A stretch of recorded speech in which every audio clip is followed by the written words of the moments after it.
Hello guys! Welcome back to my YouTube channel.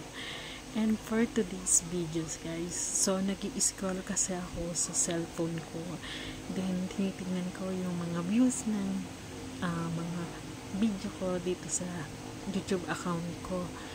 Then may parang napansin ko na yung isang video ko is meron siyang ads, as in totally ads, kasi ang pagkakaalam ko pag may ads na yung video mo, it's ibig sabihin parang monetize ka na, diba?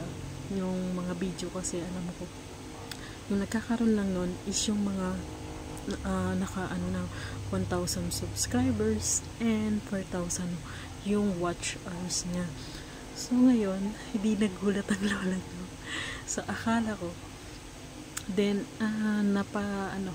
sabi ko, ay wow, sabi ko parang nasa 200 something lang, bakit may ads? Then yung lola mo nag-scroll, syempre naghanap ako ng mga alam niyo na yung pag may yung video mo, pag hindi pa siya monetize is bakit may ad siya. So may mga nakita ako na mga video ng mga YouTuber din na nagkaroon ng ads yung yung video nila.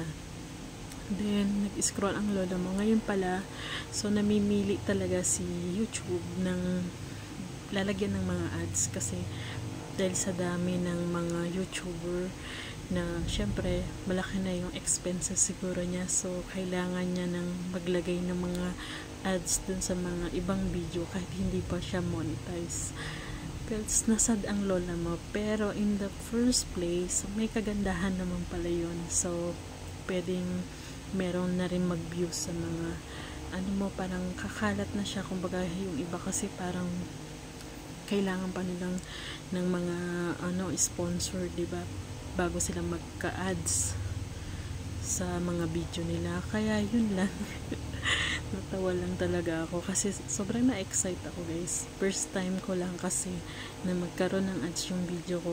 Then yung video ko kasi na yun is yung parang reaction video ko dun sa engagement ni Sinab tsaka ni Raypart. So akala ko alam nyo na, pero at least diba guys, alam nyo, nakakatuwa kasi hindi zero ang views ko, kundi may mga views ako talaga na nanonood.